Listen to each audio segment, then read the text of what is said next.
വിശുദ്ധ ഖുർആനും പ്രവാചക ചര്യയും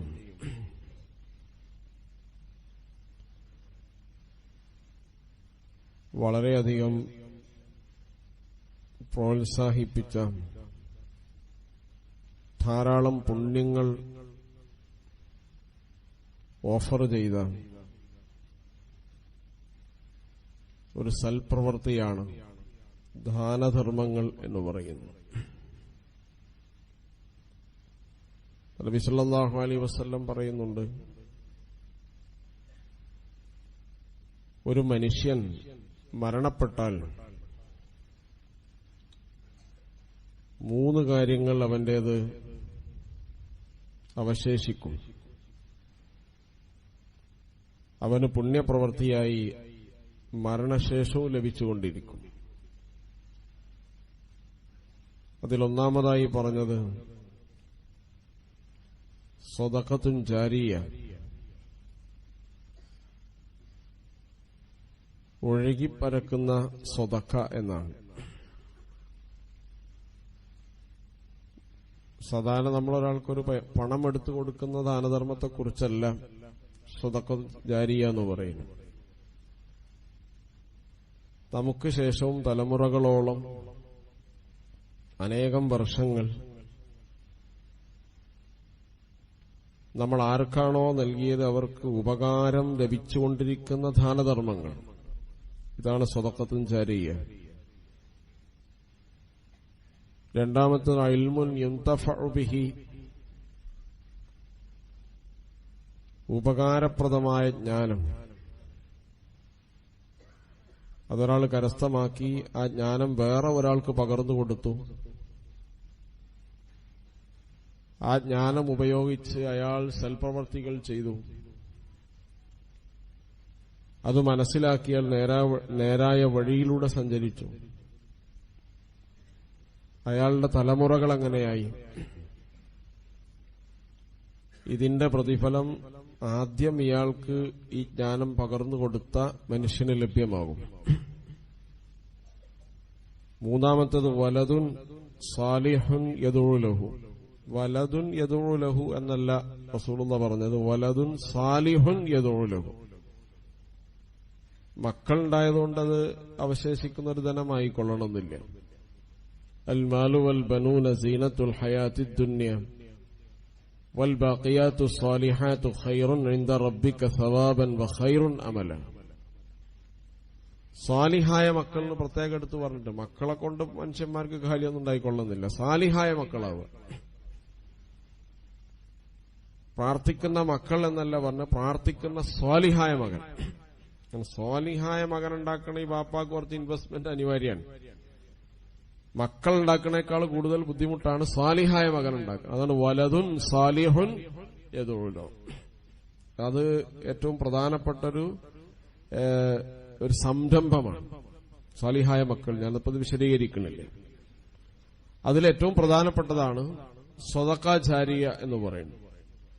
പ്രവാചകൻ സല്ലല്ലാഹു അലൈഹി വസല്ലമ ഇസ്ലാമിക ചരിത്രത്തിൽ നമ്മൾ എടുത്തു പരിശോധിച്ചാൽ,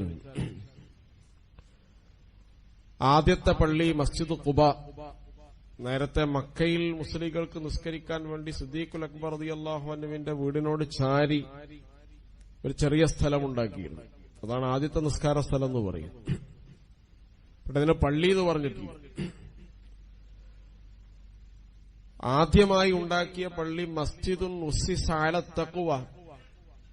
ഖുർആൻ പറഞ്ഞ പള്ളി മസ്ജിദ് ഖുബയാണ്. തഖ്വയുടെ പള്ളി എന്നാണ് ഖുർആൻ അതിനടുത്ത് പറഞ്ഞിട്ടുള്ളത്. ഹദീസിൽ നമുക്ക് കാണാൻ കഴിയും, ആരെങ്കിലും ഖുബായിൽ പോയി 2 റക്അത്ത് സുന്നത്ത് നമസ്കരിച്ചാൽ ഒരു ഉംറ നിർവഹിച്ചതിന് തുല്യമാണെന്ന് റസൂലുള്ളാഹി സ്വല്ലല്ലാഹു അലൈഹി വസല്ലം. സഹീഹ് ഹദീസാണ്. അപ്പൊ ഖുബയാണ് ആദ്യത്തെ പള്ളി. ആദ്യത്തെ പള്ളി വഖഫാണ്, സ്വദഖ ജാരിയാണ്. രണ്ടാമത്തെ പള്ളി മസ്ജിദുൻ നബവി, റസൂൽ സല്ലല്ലാഹു അലൈഹി വസല്ലമയുടെ പേരിൽ അറിയപ്പെടുന്ന പള്ളി. ഈ പള്ളിയും സ്വദഖ ജാരിയാണ്, വഖഫാണ്. നബി സല്ലല്ലാഹു അലൈഹി വസല്ലം 2 അനാഥ മക്കളിൽ നിന്ന് ആ സ്ഥലം പണം കൊടുത്തു വാങ്ങാൻ പറഞ്ഞപ്പോ കുറച്ച് പണം അവർ സ്വീകരിച്ചു, ബാക്കി വഖഫായി നൽകുകയാണ് ചെയ്തത്. അപ്പൊ അത് പ്രവാചക ചരിത്രത്തോളം ഉദാഹരണവും പഴക്കവുമുള്ള ഒന്നാണ് സദഖ ജാരിയ, വഖഫ് പ്രോപ്പർട്ടികൾ എന്ന് പറയുന്നത്. നബി സല്ലല്ലാഹു അലൈഹി വസല്ലമയും വാഖിഫാണ്. നബി സല്ലല്ലാഹു അലൈഹി വസല്ലമക്ക് യുദ്ധത്തിൽ ലഭിച്ച സമരാർജിത സമ്പത്ത് നബി ആദ്യമായി വഖഫ് ചെയ്തിട്ടുണ്ട്. മഹാനായ ഉമർ റളിയല്ലാഹു അൻഹു ഖൈബറിൽ അദ്ദേഹം യുദ്ധത്തിൽ പങ്കെടുത്തപ്പോൾ അദ്ദേഹത്തിന് ലഭിച്ചത് കുറച്ച് ഭൂമിയാണ്. നബിയോട് ചോദിച്ചു, ഞാനെന്താണിത് ചെയ്യേണ്ടത്? നീ ഇത് തടഞ്ഞു വെക്കൂ എന്നാണ് നബി പറഞ്ഞത്. തടഞ്ഞു വെക്കുക എന്നുള്ളതാണ് വഖഫിന്റെ അർത്ഥം. അങ്ങനെയാണ് വഖഫിന് തടഞ്ഞു വെക്കുക എന്നർത്ഥമുണ്ടായത്. അപ്പൊ നബി സല്ലല്ലാഹു അലൈഹി വസല്ലമയുടെ വാക്ക് കേട്ടിട്ട് ഉമർ റളിയല്ലാഹു അൻഹു അത് വഖഫ് ചെയ്യാണ്. അപ്പൊ ഇസ്ലാമിക ചരിത്രത്തിൽ ഏറ്റവും പ്രധാനപ്പെട്ട വഖഫാണ് ഉമർ ഖത്താബ് റളിയല്ലാഹു അൻഹു ചെയ്തത്. അത് പൊതുസ്ഥലമായി, പ്രത്യേകിച്ച് കാലികൾക്കും മറ്റുമൊക്കെ മേയാനുള്ള സ്ഥലങ്ങളൊക്കെ ആയി അത് ഉപയോഗിച്ചത് പിൽക്കാലത്ത് നമുക്ക് കാണാൻ കഴിയും. മഹാനായ ഉസ്മാൻ ബിൻ അഫ്ഫാൻ റളിയല്ലാഹു അൻഹു ചരിത്രത്തിൽ നമ്മളെല്ലാവരും കേട്ടതാണ്. മദീനയിൽ വലിയ ക്ഷാമം ഉണ്ടായ സമയം, ആ കുടിവെള്ളത്തിന് വലിയ ബുദ്ധിമുട്ടുണ്ടായ ഒരു സമയത്ത് ഒരു ജൂതനായ സഹോദരന്റെ ഉടമസ്ഥതയിലുള്ള ഒരു കിണർ, ഇതിൽ ധാരാളം വെള്ളമുണ്ട്.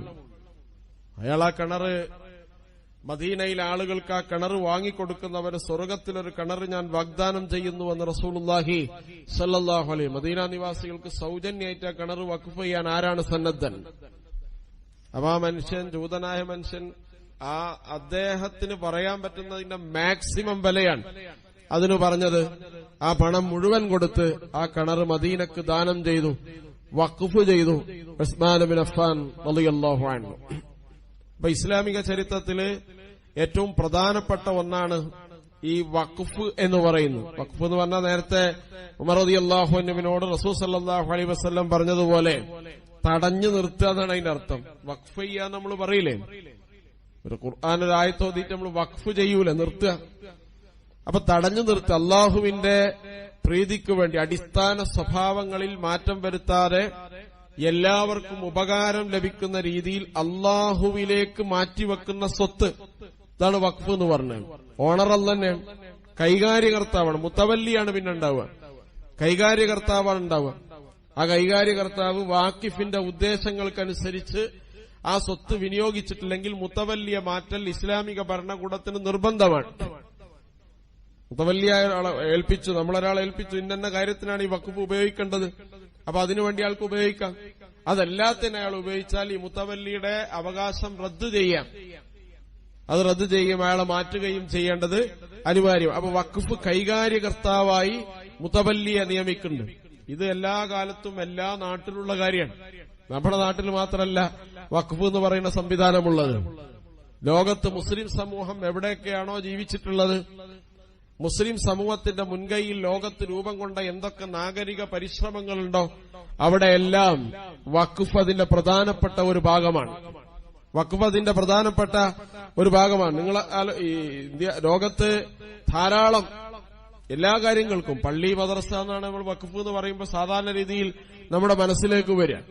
പള്ളികളും മദ്രസകളും ആശുപത്രികളും യൂണിവേഴ്സിറ്റികളിലും അതുപോലെ തന്നെ യാത്രക്കാർക്ക് വിശ്രമിക്കാനും അവർക്ക് സൗജന്യമായി ഭക്ഷണം വിതരണം ചെയ്യാനുള്ള സ്ഥലങ്ങൾ, മുസാഫർ ഖാനകൾ പോലെയുള്ള സംവിധാനങ്ങൾ, അതുപോലെ യാത്രക്കാരുടെ വാഹനം പാർക്ക് ചെയ്യാൻ എന്ന് പറഞ്ഞാൽ അന്ന് കാലങ്ങളിൽ ഒട്ടകവും കുതിരയാണ് ഉപയോഗിച്ചിരുന്നത്, അതിന് മേയാനുള്ള സ്ഥലങ്ങൾ, മേച്ചിൽപ്പുറങ്ങൾ, അതുപോലെ തന്നെ പാവപ്പെട്ട ആളുകൾക്ക് അവർക്ക് യാത്ര ചെയ്യണമെങ്കിൽ മറ്റു കാര്യങ്ങൾക്കൊക്കെയുള്ള പ്രത്യേകമായ ഫണ്ടുകൾ, അവർക്ക് ഉസ്മാനിയ ഖിലാഫത്തിൽ ഏറ്റവും രസകരമായ വഖഫ് എന്ന് പറയുന്നത് നമുക്കറിയാം, ധനികരായ ആളുകൾ കഴിക്കുന്ന ഭക്ഷണം പാവപ്പെട്ടവനും മാസത്തിലൊരിക്കലെങ്കിലും ലഭ്യമാക്കുക എന്ന ഉദ്ദേശത്തിൽ ഭക്ഷണ സാധനങ്ങൾ, ധനികർ വാങ്ങുന്ന ഏറ്റവും വിലപിടിപ്പുള്ള ഭക്ഷണ സാധനങ്ങൾ വഖഫ് ചെയ്ത് കൊണ്ടുപോയി വെക്കാൻ ഒരു പ്രത്യേക സ്ഥലം തന്നെ ഉണ്ടാക്കിയിരുന്നു.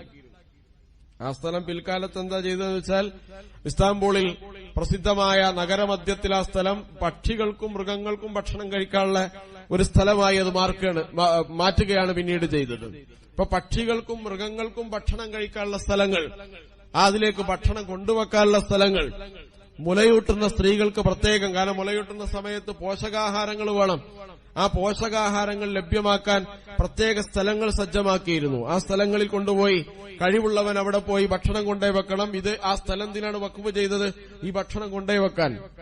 ഇങ്ങനെ ഏറ്റവും ചെറുത് എന്ന് നമുക്ക് തോന്നുന്ന കാര്യങ്ങൾ മുതൽ യൂണിവേഴ്സിറ്റിയിൽ, മൊറോക്കോയിലെ ഏറ്റവും പ്രസിദ്ധമായ ഏറ്റവും പഴയ യൂണിവേഴ്സിറ്റി ഫാത്തിമ അൽ ഫിഹിരി എന്ന് പറയുന്ന ഒരു സ്ത്രീയാണ് ലോകത്തെ ആദ്യത്തെ യൂണിവേഴ്സിറ്റി ഉണ്ടാക്കുന്ന വഖഫാണ്. ജാമിയ അൽ ഖറുവാനിയീൻ എന്ന് പറയുന്ന യൂണിവേഴ്സിറ്റി ലോകത്ത് ആദ്യം ഉണ്ടാക്കുന്ന, അതിനുവേണ്ടിയുള്ള സ്ഥലവും യൂണിവേഴ്സിറ്റിക്കുള്ള സംവിധാനമൊക്കെ ഒരുക്കി കൊടുക്കുന്നത് തനിക്ക് തന്റെ പിതാവിൽ നിന്ന് അനന്തരമായി ലഭിച്ച സ്വത്ത് വഖഫ് ചെയ്തുകൊണ്ടാണ്. ലോകത്ത് ആദ്യത്തെ യൂണിവേഴ്സിറ്റി വഖഫാണ്. അത് ചെയ്ത വാക്കിഫയാണ്, യഥാർത്ഥ സ്ത്രീയാണ്. അപ്പൊ ഇങ്ങനെ നമുക്കറിയാം, ഇന്ന് ലോകത്ത് അറിയപ്പെട്ട യൂണിവേഴ്സിറ്റികളായ ജാമിയ അൽ അസ്ഹർ വഖഫാണ്. നമുക്ക് പറയാൻ പറ്റുന്ന ഇന്ത്യയിലെ ഏറ്റവും പ്രസിദ്ധമായ യൂണിവേഴ്സിറ്റികൾ ജാമിയ മില്ലിയ, അലിഗഡ് മുസ്ലിം സർവകലാശാല, അതുപോലെ തന്നെ ഹംദർദ് യൂണിവേഴ്സിറ്റി തുടങ്ങിയ ഇന്ത്യയിലെ ഏറ്റവും പ്രസിദ്ധമായ സർവകലാശാലകൾ ഇതൊക്കെ വഖഫാണ്. കേരളത്തില് നിങ്ങളടുത്ത ഫറൂഖ് കോളേജ് വഖഫിന്റെ പ്രോപ്പർട്ടിയാണ്. അതുപോലെ തന്നെ നമുക്കറിയാം JDT 1921 മലബാറിലുണ്ടായ പോരാട്ടമുണ്ട്. ബ്രിട്ടീഷുകാർക്കെതിരെ ഐതിഹാസികമായ സമരം. ഈ സമരത്തിൽ ധാരാളം കുടുംബങ്ങൾ അനാഥമായി യത്തീം കുട്ടികളായി. കാരണം ധാരാളം പിതാക്കൾ, ഒരു വീട്ടിൽ ഒരാളെങ്കിലും രക്തസാക്ഷികളുണ്ടായി. ആ കുട്ടികളെ പുനരധിവസിപ്പിക്കാൻ പഞ്ചാബിലെ കസൂരി സഹോദരന്മാർ ചെയ്ത ആദ്യത്തെ വഖഫാണ്, ആദ്യത്തെ യത്തീംഖാനയാണ് 1922 JDT എന്ന് പറയുന്നത്. അപ്പൊ ഇത് JDT പഠിച്ചത് മുസ്ലിങ്ങൾ മാത്രമല്ല, ഫറൂഖ് കോളേജിൽ പഠിച്ചതും മുസ്ലിങ്ങൾ മാത്രമല്ല. ജാമിയ അന്തർദിലും ജാമിയ മില്ലിയയിലും അലിഗഡ് സർവകലാശാലയിലും ഈ വഖഫിന്റെ ഗുണഭോക്താക്കൾ മുസ്ലിങ്ങൾ മാത്രമായിരുന്നു. അപ്പൊ ഇന്ത്യയിലെ നിങ്ങളെടുത്ത് പരിശോധിച്ചാൽ ഏറ്റവും കൂടുതൽ വഖഫ് പ്രോപ്പർട്ടി, വഖഫ് ചെയ്ത ഭൂമികളുള്ളത്, വഖഫ് ചെയ്ത എൻഡോമെന്റുകൾ, സംരംഭങ്ങളുള്ളത് UP-യിലാണ്. രണ്ടാമത് വെസ്റ്റ് ബംഗാളിലാണ്. കേരളത്തിൽ വളരെ കുറവാണ്. നമ്മൾ വിചാരിക്കും കേരളത്തില് എന്തുകൊണ്ടാണ് ഈ വഖഫ് സംവിധാനങ്ങള്, യഥാർത്ഥത്തിൽ വഖഫിനെ കുറിച്ചുള്ള ഒരു ധാരണ ഉണ്ട്. ഏകദേശം 9,40,00,000 ഏക്കർ സ്വത്തുക്കളാണ് വഖഫായിട്ട് ഇന്ത്യയിലുള്ളത്. അപ്പൊ വഖഫായിട്ട് ഇന്ത്യ എന്ന് പറഞ്ഞാൽ വഖഫ് ബോർഡിന്റെ കയ്യിലുള്ള സ്വത്തല്ല. രണ്ട് വ്യത്യാസമുണ്ട്. വഖഫ് ബോർഡിന്റെ സ്വത്തല്ല അത് ആളുകൾ പ്രചരിപ്പിക്കുന്ന ഇന്ത്യയിൽ ഗവൺമെന്റ് കഴിഞ്ഞാൽ പിന്നെ ഏറ്റവും കൂടുതൽ സ്വത്തുള്ള സഭക്കാണ്, ചർച്ചുകൾക്കാണ്. പിന്നുള്ളത് വഖഫ് ബോർഡിനാണ്. ആ വഖഫ് ബോർഡിനാണെന്ന് പറയുന്നത് തെറ്റാണ്. കാരണം വഖഫ് ബോർഡിന് സ്വത്തുക്കളില്ല. കേരളത്തിൽ വഖഫ് ബോർഡിൽ രജിസ്റ്റർ ചെയ്ത വഖഫ് ബോർഡിന് ഓണർഷിപ്പുള്ള സ്വത്ത് വെറും 32 സെന്റ് മാത്രമാണ്. കേരളത്തിൽ 32 സെന്റ് വഖഫ് ബോർഡിൽ ഓണർഷിപ്പുള്ള സ്വത്തുള്ളൂ. അപ്പൊ വഖഫ് എന്ന് പറയുന്ന സ്വത്ത്, വഖഫാക്കി വെച്ച സ്വത്തുക്കൾ, ഈ സ്വത്തുക്കള് ഇന്ത്യയിൽ ധാരാളമുണ്ട്.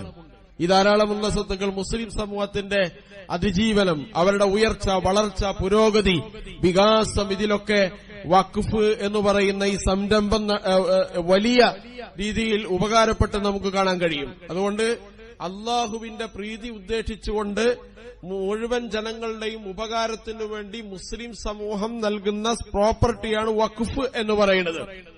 അത് മുസ്ലിങ്ങളുടെ മതപരമായ ആവശ്യങ്ങൾക്ക് ഉപയോഗിച്ചിട്ടുണ്ട്. മുസ്ലിം സമൂഹത്തിന്റെ മതപരവും ആത്മീയപരമായ വളർച്ചയ്ക്ക് അത് ഉപയോഗിച്ചിട്ടുണ്ട്. മുഴുവൻ ജനതയുടെയും വിദ്യാഭ്യാസവും സാംസ്കാരികവുമായ പുരോഗതിക്ക് അത് ഉപയോഗിച്ച് നമുക്ക് കാണാൻ കഴിയും. പിന്നെ വഖഫിന് നിയന്ത്രണം കൊണ്ടുവരുന്നത് ഇന്ത്യയിൽ ബ്രിട്ടീഷുകാരാണ്. വഖഫ് കൈകാര്യം ചെയ്യുന്നതും വഖഫ് നിയന്ത്രണവും എന്ന് പറയുന്ന വ്യത്യാസമുണ്ട്. ഇസ്ലാമിക സമൂഹത്തിൽ ഉമർ റളിയല്ലാഹുവിന്റെ കാലത്ത് തന്നെ വഖഫ് കൈകാര്യം ചെയ്യാൻ ഉദ്യോഗസ്ഥന്മാരുണ്ട്. ഉമവി കാലഘട്ടത്തിലെത്തുമ്പോ അതിന് പ്രത്യേക ഡിപ്പാർട്ട്മെന്റുകളുണ്ട്, ഔക്കാഫുകളുണ്ട്. അബ്ബാസി കാലഘട്ടത്തിലും മംലൂക്കി കാലഘട്ടത്തിലെത്തുമ്പോ വഖഫിനെ തരംതിരിച്ച് 3 ഡിപ്പാർട്ട്മെന്റുകളാക്കിയിട്ടുണ്ട്. കാരണം അത്രയധികം വഖഫുകൾ അന്ന് ഇസ്ലാമിക സമൂഹത്തിൽ ഉണ്ടായിരുന്നു. ഏകദേശം സോവിയറ്റ് യൂണിയൻ കയ്യേറിയ വഖഫിനെ കുറിച്ച് പറയുന്നത് 16,000 ഹെക്ടർ സ്ഥലം സോവിയറ്റ് യൂണിയൻ വഖഫ് തന്നെ കയ്യേറിയിട്ടുണ്ടെന്നാണ് പറയുന്നത്. സെൻട്രൽ ഏഷ്യയിൽ സോവിയറ്റ് യൂണിയൻ നടത്തിയ അധിനിവേശ കാലഘട്ടത്തിൽ. അപ്പൊ വഖഫ് എന്ന് പറയുന്നത് ഏറ്റവും പ്രധാനപ്പെട്ട ഒന്നാണ്. വഖഫ് നിയമങ്ങൾ ഉണ്ടാക്കുന്നത്, വഖഫിന്റെ നിയമങ്ങൾ ഉണ്ടാക്കിക്കൊണ്ടുവരുന്ന ബ്രിട്ടീഷ് ഇന്ത്യയാണ്. കോളനി രാജ്യത്ത് ബ്രിട്ടീഷുകാരാണ് വഖഫിന് നിയമങ്ങൾ ഉണ്ടാക്കുകയും വഖഫ് എന്ന് പറയുന്ന സംവിധാനത്തിന് ചില ചട്ടക്കൂടുകളും നിയമാവലികളും നിർദ്ദേശിക്കുന്നവരാണ്.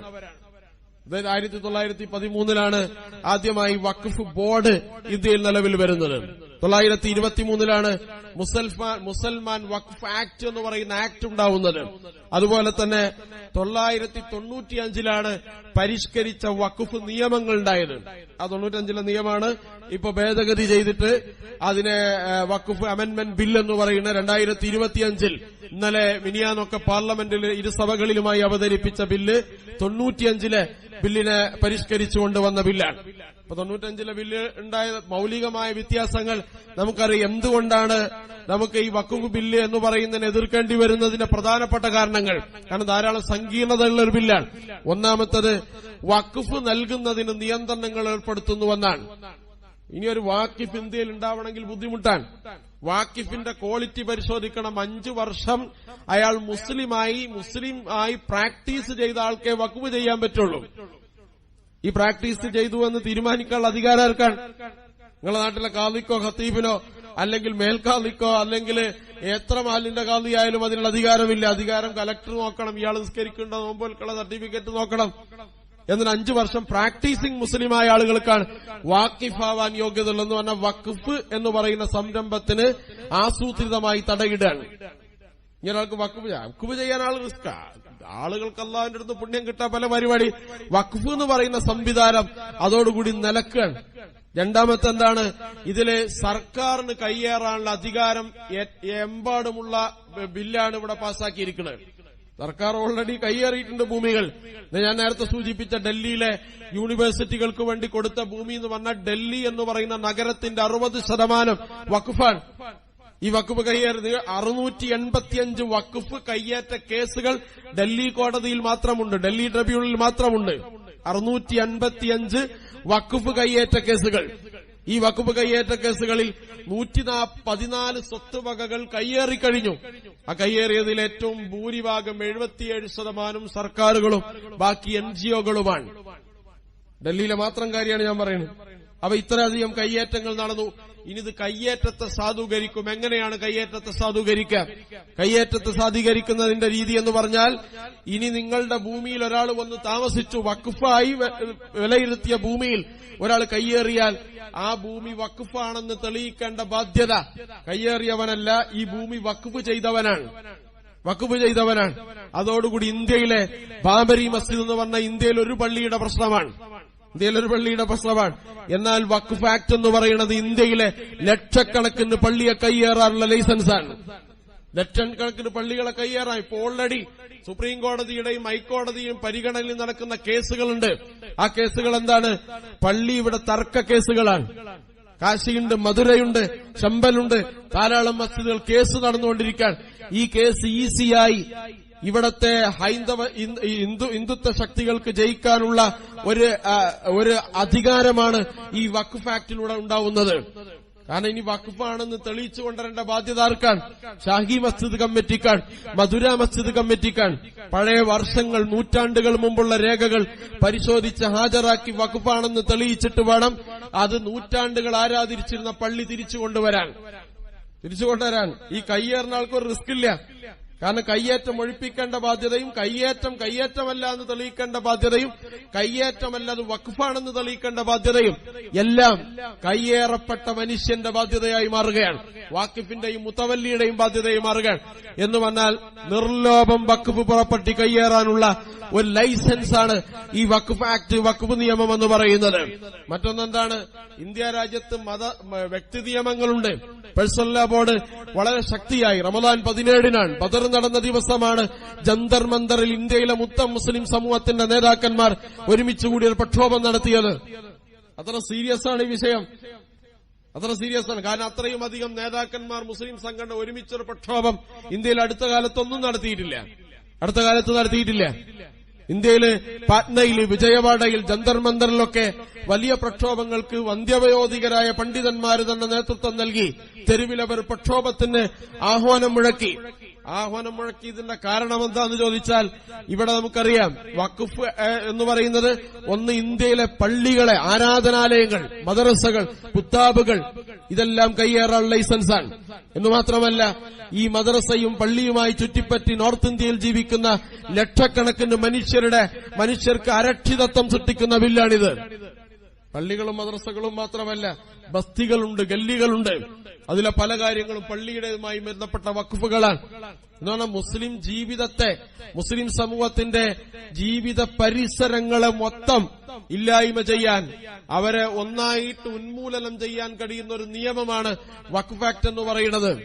വഖഫ് ആക്ട് പറയുന്നത് അതുകൊണ്ട് വളരെ ഭീകരമായ അവസ്ഥയിൽ മുസ്ലിം അതിജീവനത്തെയും മുസ്ലിമിന്റെ നിലനിൽപ്പിനെയും അവന്റെ അഭിമാനത്തെയും ചോദ്യം ചെയ്യുന്ന ഒരു ബില്ലാണ്.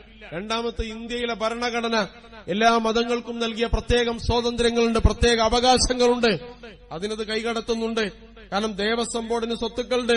ഞാൻ നേരത്തെ സൂചിപ്പിച്ചതുപോലെ 17.29 കോടി ഏക്കർ സ്വത്തുള്ള സർക്കാർ കഴിഞ്ഞാൽ ഏറ്റവും കൂടുതൽ സ്വത്തുള്ള ചർച്ചിനാണ്, സഭകൾക്കാണ്, ക്രിസ്ത്യൻ സഭകൾക്കാണ്. അവർക്ക് അവരുടെ ഈ സ്വത്ത് കൈകാര്യം ചെയ്യാനുള്ളത് അവരുടെ ബോഡികളുണ്ട്, നിയമങ്ങളുണ്ട്. അതിലൊരു മുസ്ലിമില്ല, അതിലൊരു ഹിന്ദുവില്ല. കാരണം എന്താണ്? അതവരുടെ മതപരമായ കാര്യമാണ്. മതപരമായ ബ്രിട്ടീഷുകാര് ഈ രാജ്യം വിട്ടുപോകുമ്പോൾ ഏറ്റവും കൂടുതൽ സ്വത്ത് പതിച്ചു നൽകിയത് ക്രിസ്ത്യൻ സമൂഹത്തിനാണ്. അതുകൊണ്ട് കണ്ണായ സ്ഥലങ്ങളിലെല്ലാം അവർക്ക് സ്വത്തുക്കളുടെ ആ സ്വത്തുകൾ കൈകാര്യം ചെയ്യുന്നത് അവരുടെ മതപരമായ വീക്ഷണത്തിലാണ്. നമ്മളാരും അതിനെ ചോദ്യം ചെയ്തിട്ടില്ല. ദേവസ്വം ബോർഡിന് സ്വത്തുക്കളുടെ ആ സ്വത്ത് കൈകാര്യം ചെയ്യുന്ന ഒരു ക്രിസ്ത്യൻ സഹോദരനില്ല, ഒരു മുസ്ലിം സഹോദരനില്ല. അത് വെക്കേണ്ട ആവശ്യമില്ല. കാരണം അവരുടെ മതപരമായ ആവശ്യമാണ്. ഇതേപോലെയാണ് വഖഫ് ബോർഡുകൾ ഉണ്ടായിരുന്നത്. ഈ വഖഫ് ബോർഡ് വഖഫ് സ്വത്ത് കൈകാര്യം ചെയ്യേണ്ടത് ആരാണ്? മുസ്ലിങ്ങളാണ്. ഇന്നമാ യഅ്മുറു മസാജിദല്ലാഹ് മൻ ആമന ബില്ലാഹി വൽ യൗമൽ ആഖിർ വഅഖാമസ്സലാത വഅതസ്സക്ക വലം യഖ്ശ ഇല്ലല്ലാഹ്. വലം യഖ്ശ ഇല്ലല്ലാഹ് കൈകാര്യം ചെയ്യാൻ 5 നിബന്ധനയുണ്ട്. ആ നിബന്ധനകളിൽ ഒന്ന് മൻ ആമന ബില്ലാഹ്, അല്ലാഹുവിൽ വിശ്വസിക്കലാണ്. കാരണം അല്ലാഹുവിന്റെ സ്വത്താണ്. രണ്ടാമത്തെ എന്താണ്? പരലോകത്തിൽ വിശ്വസിക്കലാണ്. കൈകാര്യം ചെയ്യുമ്പോൾ ഒരാൾക്ക് സൂക്ഷ്മത വരണമെങ്കിൽ മരിച്ചു പോവണല്ലോ എന്ന ബോധം ഉണ്ടാവണം. അതിനാണ് വൽ യൗമൽ ആഖിർ എന്ന് പറയുന്നത്. മുതവല്ലിയായി തോന്നിയ പോലെ ചെയ്യാൻ പറ്റില്ല. വൽ യൗമൽ ആഖിർ, മരിച്ചു പോകണല്ലോ, കണക്ക് ബോധിപ്പിക്കണല്ലോ, ഇതൊരു അമാനത്താണല്ലോ എന്നുള്ള ബോധം ഉണ്ടാവണമെങ്കിൽ മരിച്ചു പോകുന്ന ലോകത്തെക്കുറിച്ച് വിശ്വാസമുണ്ടാവണം. മൂന്നാമത്തെ എന്താണ്? വഅഖാമസ്സലാ, നിസ്കാരം നിലനിർത്തണം. വഅതസ്സക്ക, സകാത്ത് നൽകണം. വലം യഖ്ശ ഇല്ലല്ലാഹ്, അള്ളാഹുവിനെ അല്ലാതെ മറ്റാരെയും ഭയപ്പെടാൻ പാടില്ല. അള്ളാഹുവിനെ. അപ്പൊ ഇതെന്ന് പറഞ്ഞത് നമുക്ക് ഇത് അള്ളാന്റെ സ്വത്ത് കൈകാര്യം ചെയ്യാനും അള്ളാന്റെ വീട് കൈകാര്യം ചെയ്യാനും അള്ളൊരു നിബന്ധന വെച്ചിട്ടുണ്ട്. ആ നിബന്ധനയാണ് ഇവിടെയും വേണമെന്ന് പറയുന്നത്. നമുക്കിതിലൊരു ഭേദഗതി വരില്ല. അത് ആര് കൈകാര്യം ചെയ്തോട്ടെ. കാരണം അള്ളാഹുവിന്റെ സ്വത്താണെങ്കിൽ ആ സ്വത്ത് കൈകാര്യം ചെയ്യേണ്ടത് എങ്ങനെയാണെന്ന് അള്ളയാണ് പറയേണ്ടത്. അതുകൊണ്ടാണ് ഇതിൽ മാത്രം എന്തുകൊണ്ടാണ് മുസ്ലിങ്ങളല്ലാത്ത ആളുകൾക്ക് പ്രാതിനിധ്യമുണ്ട്. മുസ്ലിങ്ങളല്ലാത്ത പ്രാതിനിധ്യമുണ്ട്. ഇതിലെന്തെങ്കിലും സംഘർഷങ്ങൾ രൂപപ്പെട്ടാൽ അതിൽ തീർപ്പ് കണിപ്പിക്കാൻ ട്രിബ്യൂണലുകളുണ്ട്, വഖഫ് ട്രിബ്യൂണലുകളുണ്ട്. സാധാരണ രീതിയിൽ ഇതിൽ പാണ്ഡിത്യമുള്ള ആളുകളാണ് ഇത് കൈകാര്യം ചെയ്യുക. ഇനി അതിന് പ്രസക്തിയില്ല. വഖഫ് ട്രിബ്യൂണലും വഖഫ് ബോർഡുകളും അപ്രസക്തമായിരിക്കുകയാണ്. ഇനിയുള്ളത് ജില്ലാ കളക്ടറാണ് തീരുമാനമാക്കേണ്ടത്. ജില്ലാ കളക്ടറാണ് ഇത് തീരുമാനമാക്കേണ്ടത്. ജില്ലാ കളക്ടർക്കാണ് ഇതിലെ അതോറിറ്റി നൽകുന്നത്. അതുകൊണ്ട് ഇതില് മതപരമായി ഓരോ മതവിശ്വാസികൾക്കും ഈ രാജ്യം പതിച്ചു നൽകിയ ചില അവകാശങ്ങളുണ്ട്. ആ അവകാശങ്ങൾ എടുത്തു കളയാണ്. അതൊന്ന് മൌലികാവകാശവും ഭരണഘടനാ ലംഘനവുമാണെന്ന് പറയാനുള്ള പ്രധാനപ്പെട്ട കാര്യമാണ്. അതുപോലെ തന്നെ നാലാമത് എന്തുകൊണ്ട് നിൽക്കുന്നു ചോദിച്ചാൽ, ഇത് ജില്ലാ കളക്ടർ എന്ന് പറയുന്ന ജില്ലാ കളക്ടർ ഇതിലെ അതോറിറ്റി നൽകുന്നതോടുകൂടി വഖഫ് ബോർഡുകളും വഖഫ് ട്രിബ്യൂണലുകളും ദുർബലപ്പെടുകയാണ്, അപ്രസക്തമാവുകയാണ്. അതുകൊണ്ട് ഇത്തരം ചില കാര്യങ്ങൾ 12 വർഷം ഒരാൾ വഖഫ് ഭൂമിയിൽ കൈയേറ്റി നടന്നാൽ അത് അയാളുടെ ഭൂമിയായി നമ്മൾ പറഞ്ഞു കൊടുക്കണമെന്നാണ്. 12 കൊല്ലമായിട്ട് ഒരാൾ കയ്യേറി ജീവിച്ചാൽ അതിൽ ഒഴിപ്പിക്കാൻ വകുപ്പില്ല. 12 കൊല്ലം പൂർത്തിയായാൽ. അതുപോലെ തന്നെ വഖഫ് പ്രോപ്പർട്ടിക്ക് സുരക്ഷ നൽകുന്ന എല്ലാ നിയമങ്ങളും ഇതിലൂടെ ഭേദഗതി ചെയ്തിരിക്കുകയാണ്. ഇത് വഖഫിന്റെ സുരക്ഷയ്ക്ക് വേണ്ടിയാണ് എന്നാണ് ഈ വഖഫ് ബില്ല് കൊണ്ടുവന്ന ആളുകൾ പറയുന്നത്. അതുകൊണ്ട് ഈ ബില്ലിലെ 40-50 നിയമങ്ങളുണ്ട്. ഈ നിയമങ്ങളൊക്കെ ഭേദഗതി ചെയ്തിരിക്കുകയാണ്. എന്ന് പറഞ്ഞാൽ വഖഫിന്റെ ഒഴുക്ക് നിലക്കുകയാണ്. സ്വാഭാവികമായും വഖഫിലേക്ക് മുൻകാലങ്ങളിലുള്ളതുപോലെ ഒഴുക്ക് വഖഫ് പ്രോപ്പർട്ടിയിലേക്ക് ഇന്ത്യയിലില്ല, പ്രത്യേകിച്ച് കേരളത്തിലില്ല. വഖഫീങ്ങൾ മുമ്പേ കുറഞ്ഞിട്ടുണ്ട്. വഖഫ് ചെയ്യാൻ ഒരാൾക്ക് താല്പര്യമുണ്ടെങ്കിൽ അത് കുറയും എന്ന് പറഞ്ഞാൽ മുസ്ലിം സമൂഹത്തിന്റെ അതിജീവനത്തിന്റെ വലിയൊരു സാധ്യത ഈ ബില്ലിലൂടെ തടയിടപ്പെടുകയാണ്.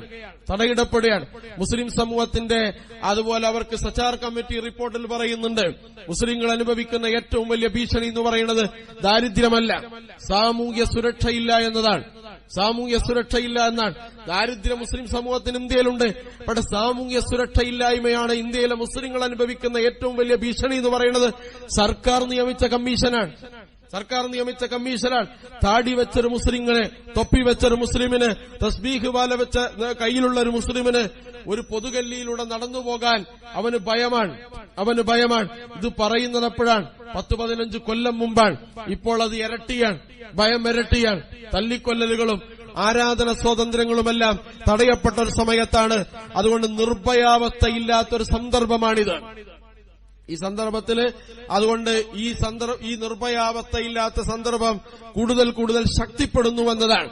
അതുകൊണ്ട് എന്തുകൊണ്ടാണ് ഇതിനെതിർക്കുന്നത് ചോദിച്ചാൽ ഈ കാരണങ്ങൾ പ്രധാനപ്പെട്ടതാണ്. ഇനിയും ധാരാളം കാരണങ്ങൾ നമുക്ക് കാണാൻ കഴിയും. ഇതൊന്ന് വിവേചനപരമാണ്. ഇത് പള്ളികളുമായി ബന്ധപ്പെട്ട ജീവനക്കാരെയും മദ്രസകളെയും മതപാഠശാലകളെയും ഇല്ലായ്മ ചെയ്യുന്ന നിയമമാണ്. അതുകൊണ്ട് ഇതിനെ നമുക്ക് തടഞ്ഞേ മതിയാവും. ഇതിനോട് നമുക്ക് പ്രതിഷേധിച്ചേ മതിയാവും. ഇതിനെ ചെറുത്തേ മതിയാവും. നിങ്ങളിവിടെ ശബ്ദിച്ചതുകൊണ്ട് ബെഞ്ചമിൻ നെതന്യാഹുവും ഡൊണാൾഡ് ട്രംപും രാജ്യസഭയിലും നിയമസഭയിലും ബില്ല് പാസാക്കിയവർക്കും എന്ത് ഛേദം എന്ന് ചോദിക്കുന്ന ആളുകളുണ്ട്. അവരോട് വിനയപൂർവ്വം പറയാൻ, അവരെ ഞെട്ടിപ്പിക്കാനല്ല ഇത് പറയുന്നത്, അവർക്ക് ഭീഷണിയാവാനല്ല ഇത് പറയുന്നത്. അവർ നിങ്ങളുടെ പ്രതിഷേധം കൊണ്ട് അവർക്കൊന്നും സംഭവിക്കില്ല. പക്ഷെ നിങ്ങൾക്ക് നിങ്ങളെ ബോധ്യപ്പെടുത്തേണ്ട ബാധ്യതയുണ്ട്. നീതിയുടെ കൂടെയാണ് ഞാൻ, സത്യത്തിന്റെ കൂടെയാണ് ഞാൻ, ധർമ്മത്തിന്റെ കൂടെയാണ് ഞാൻ. അനീതി നടമാടുന്ന ഒരു കാലത്ത് നീതിയുടെ തരിമ്പന്റെ ഹൃദയത്തിൽ ശേഷിക്കുന്നുവെന്ന് സ്വന്തത്തെ ബോധ്യപ്പെടുത്തേണ്ട ബാധ്യത നമുക്കുണ്ട്. ഈ സ്വന്തത്തെ ബോധ്യപ്പെടുത്താനാണ് പ്രതിഷേധങ്ങൾ. അല്ലാതെ ഇതുകൊണ്ട് മാറ്റങ്ങൾ ഉണ്ടാവില്ല എന്നൊന്നും പറയുന്നില്ല. ജനകീയമായ പ്രക്ഷോഭങ്ങൾ കൊണ്ട് ലോകമുണ്ടാക്കിയ വലിയ മാറ്റങ്ങളുണ്ട്. അതുകൊണ്ട് ലൻ തനാലുൽ ബിർറ ഹത്താ തുൻഫിഖു മിമ്മാ തുഹിബ്ബൂന വമാ തുൻഫിഖു മിൻ ഷൈഇൻ ഫഇന്നല്ലാഹ ബിഹി അലീം. ഇതൊരു വഖഫായിട്ട് ബന്ധപ്പെട്ട ആയത്താണ്. നിങ്ങൾക്ക് ഏറ്റവും ഇഷ്ടപ്പെട്ടത് നിങ്ങൾ ചെലവഴിക്കുന്നത് വരെ അള്ളാഹുവിലേക്ക് അത് പുണ്യമായി അല്ല സ്വീകരിക്കുകയില്ല.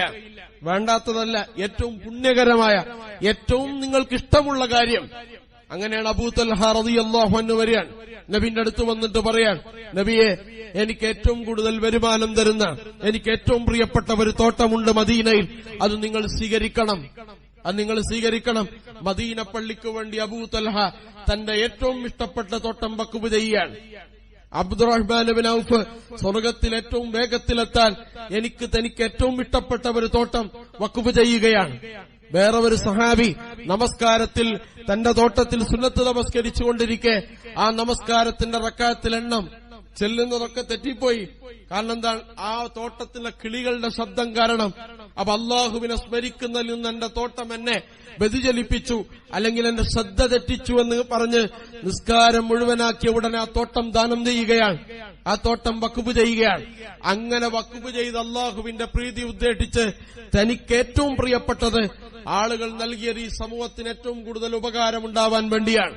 അത് സംരക്ഷിക്കുകയും അതിന്റെ ഉപകാരങ്ങൾ ഈ സമൂഹത്തിന് നൽകുകയും ചെയ്യുക എന്നതാണ് കാലാകാലങ്ങളിൽ ഭരണകൂടം ചെയ്യേണ്ട ദൌത്യമെന്ന് പറയുന്നത്. അതെങ്ങനെ ചുളിവിൽ കയ്യേറാമെന്നതിന് നിയമങ്ങൾ ഉണ്ടാക്കുകയോ അതിന് സംരക്ഷണങ്ങൾ നൽകുകയോ അല്ല വേണ്ടത്. അതുകൊണ്ട് ഈ വഖഫ് ബില്ല് വന്നത് എന്തുകൊണ്ടാണ്? ഒന്ന്, ഇതിലെ പ്രശ്നങ്ങളുണ്ട്. ഞാൻ നേരത്തെ പറഞ്ഞ പല പ്രശ്നങ്ങളും അതല്ലാത്ത പ്രശ്നങ്ങളും ധാരാളം അതിൽ നമുക്ക് കാണാൻ കഴിയും. രണ്ടാമത്തെ എന്താണ്? ശത്രുക്കൾ ആരാണ്, നിങ്ങളുടെ മിത്രങ്ങൾ ആരാണ് എന്ന് നിങ്ങൾക്ക് നിരന്തരമായി തെളിയിക്കുന്ന ചില സംഭവ വികാസങ്ങൾ ഭൂമിയിൽ ഉണ്ടാവുമെന്നതാണ്. നിങ്ങളുടെ കൂടെ ആരുണ്ടാവും, നിങ്ങളുടെ എതിരാരാണ് ഉണ്ടാവുക എന്ന് ബോധ്യപ്പെടേണ്ട സമയങ്ങൾ ലോകത്തുണ്ടാവും. ഫലസ്തീന്റെ ഒരു കാര്യം അങ്ങനെയാണ്. ആരാണ് നിങ്ങളുടെ കൂടെ എന്ന് ലോകം പറയും, ആരാണ് നിങ്ങൾക്കെതിരെ എന്ന് ലോകം പറയും. ഞങ്ങളുടെ കൂടെ നിൽക്കുമെന്ന് വിചാരിച്ചിരുന്ന പല ആളുകളും നിങ്ങളുടെ കൂടെ നിന്നില്ല എന്ന് ബോധ്യപ്പെടും. അപ്പൊ സത്യം പറയുന്നവരും സത്യത്തിന്റെ കൂടെ നിൽക്കുന്നവരും കളവ് പറയുന്നവരും കളവിന്റെ കൂടെ നിൽക്കുന്നവരും ആരാണ് എന്ന് ബോധ്യപ്പെടുന്ന സമയം കൂടിയായിരുന്നു കഴിഞ്ഞ 1-2 ദിവസങ്ങൾ എന്ന് പറയുന്നത്. 1-2 ദിവസങ്ങൾ എന്ന് പറയുന്നത് ശത്രുക്കളെയും മിത്രങ്ങളെയും വേർതിരിച്ച് നിങ്ങൾക്ക് മനസ്സിലാക്കുക എന്നാണ്. ആ സഹാബികളുടെ പ്രസിദ്ധമായ ഉദ്ധരണി, ഒരു സഹാബിയുടെ പ്രസിദ്ധമായ ഉദ്ധരണി പേരിപ്പോൾ എനിക്ക് ഓർമ്മയില്ല. ആ പറയുന്നുണ്ട്, തിന്മയെ നിങ്ങൾ തടയുക, അതെത്ര ചെറിയതാണെങ്കിലും ശരി, ചെറിയ തിന്മയല്ലേ എന്ന് കരുതി നിങ്ങൾ തടയാതിരുന്നാൽ തിന്മകൾക്ക് നിങ്ങളുടെ മേൽ ആധിപത്യമുണ്ടാവുന്ന ഒരു കാലം വരും. നിങ്ങൾക്ക് ആധിപത്യം വരുന്നൊരു കാലം വരും. അങ്ങനെ പിന്നെ തടയാൻ പറ്റാത്തൊരവസ്ഥ വരും. അതുകൊണ്ട് ഏറ്റവും ചെറിയ തിന്മയാണെങ്കിലും നിങ്ങൾ അതിനെ തടയുക. ഇത് നമുക്കറിയാം, ഇത് ഏറ്റവും പ്രിയങ്കരമായ, ഏറ്റവും പ്രിയപ്പെട്ട ഇസ്ലാമിക സമൂഹത്തിന്റെ അവരുടെ നാഗരികതയുടെ ചരിത്രം പരിശോധിച്ചാൽ, നൂറ്റാണ്ടുകൾ അവര് ലോകത്തിന് ദിശാബോധം നൽകിയ ചരിത്രം പരിശോധിച്ചാൽ, അവർക്ക് ഏറ്റവും കൂടുതൽ ദിശാബോധം നൽകുന്നതിൽ അവരെ പര്യാപ്തമാക്കിയത്, അവർക്ക് ഡിഗ്നിറ്റി നൽകിയത് മനുഷ്യ സമൂഹം, പ്രത്യേകിച്ച് വിശ്വാസി സമൂഹം ദൈവപ്രീതി ആർജിച്ചു നൽകിയ വഖഫുകളാണ്. അവരുടെ പള്ളികൾ, മദ്രസകൾ, പാഠശാലകൾ, ഹോസ്പിറ്റലുകൾ. അബ്ബാസി കാലഘട്ടത്തിലെ ഹോസ്പിറ്റലുകൾ എന്ന് പറഞ്ഞാൽ ഹോസ്പിറ്റലിനോട് ചാരിയുള്ള പാർക്കുകൾ. രോഗികൾക്കെന്ന സമ്പൂർണ്ണ സുരക്ഷയാണ് ഹോസ്പിറ്റലുകൾ നൽകിയിരുന്നത്. അവർക്ക് കാഴ്ചകൾ കാണാനും ഉല്ലസിക്കാനും എല്ലാ ഹോസ്പിറ്റലിന്റെയും അടുത്ത് പാർക്കുണ്ടാവും. ഈ പാർക്ക് മുഴുവൻ വഖഫുകളാണ്. എന്ന് പറഞ്ഞാൽ അത്രയും വിശാലമായ ഇന്ത്യയിലെ ഏറ്റവും പ്രധാനപ്പെട്ട ടൂറിസ്റ്റ് കേന്ദ്രങ്ങൾ നിങ്ങൾ എടുത്ത് പരിശോധിക്കുക. ലോകാത്ഭുതങ്ങൾ എന്ന് പറയുന്ന താജ്മഹൽ, അൽ കുത്തബ് മീനാർ, ഡൽഹി ജമാ മസ്ജിദ് തുടങ്ങിയ ഏറ്റവും പ്രധാനപ്പെട്ട ഇന്ത്യയെ ലോകത്തിന്റെ മുന്നിൽ അടയാളപ്പെടുത്തിയ കാര്യങ്ങൾ ഇതെല്ലാം വഖഫ് കൊടുത്തതാണ്. വഖഫാണ് എന്ന് പറഞ്ഞാൽ ഇന്ത്യ എന്ന ഭൂപടത്തിൽ അഭിമാനത്തോടുകൂടി ഒരു ഇന്ത്യക്കാരന് അടയാളപ്പെടുത്താൻ എന്തൊക്കെ കാര്യങ്ങളുണ്ടോ അതൊക്കെ ഇതിന്റെ നന്മകളാണ്. ഈ നന്മ നിലനിർത്തൽ, ഈ രാജ്യത്തിന്റെ നന്മ നിലനിർത്താൻ ആഗ്രഹിക്കുന്ന മുഴുവൻ ആളുകളുടെയും ബാധ്യതയാണ് എന്നാണ് നമുക്ക് പറയാനുള്ളത്. സർവോപരി വിശ്വാസികളെ സംബന്ധിച്ചിടത്തോളം അവരുടെ അതിജീവനവുമായി ബന്ധപ്പെട്ട സുപ്രധാനമായ ഒരു തീരുമാനമാണ് ഇവിടെ എടുത്തിരിക്കുന്നത്. അതിലേതു ഭാഗത്ത് നിങ്ങൾ നിൽക്കുന്നു എന്ന് തെളിയിക്കേണ്ട ബാധ്യത ഓരോരുത്തരുടേതുമാണ്. അതുകൊണ്ട് നമ്മുടെ ഏറ്റവും പ്രിയപ്പെട്ട സ്വത്ത് അള്ളാഹുവിന്റെ മാർഗത്തിൽ നമ്മൾ വ്യയം ചെയ്യുമ്പോ അത് നമുക്ക് നാളെ പരലോകത്ത് ഉപകരിക്കുന്ന രീതിയിലാവുക എന്ന് പറയാ. ആർക്കെങ്കിലും കയ്യേറിക്കൊണ്ടുപോകാൻ അല്ലെങ്കിൽ ആർക്കെങ്കിലും അനാവശ്യങ്ങൾക്ക് വേണ്ടി അത് ഉപയോഗിക്കാനുള്ളതല്ല എന്ന് ഉറപ്പുവരുത്തേണ്ട ബാധ്യത നമുക്കുണ്ട്. അതുകൊണ്ട് ഇത് മതപരവും രാഷ്ട്രീയവും വിശ്വാസപരവും സാമൂഹ്യപരവുമായ പലമാനങ്ങൾ ഈ ബില്ലിനും ഈ നിയമത്തിനും ഇതുമായി ബന്ധപ്പെട്ട എല്ലാ വ്യവഹാരങ്ങൾക്കുമുണ്ട് എന്ന് സൂക്ഷ്മമായി മനസ്സിലാക്കി മുസ്ലിം സമൂഹത്തിന്റെ അതിജീവനത്തിന്റെ വഴിയിൽ ഏറ്റവും പ്രധാനപ്പെട്ട ശബ്ദങ്ങൾ ഉന്നയിക്കാൻ നമുക്കതൊരു നിമിത്തമാണ് എന്ന് നമുക്ക് മനസ്സിലാക്കാൻ സാധിക്കണം. അല്ലാഹു സുബ്ഹാനഹു വ തആല അതിന് നമുക്കെല്ലാവർക്കും തൗഫീഖ് നൽകി അനുഗ്രഹിക്കുമാറാവട്ടെ.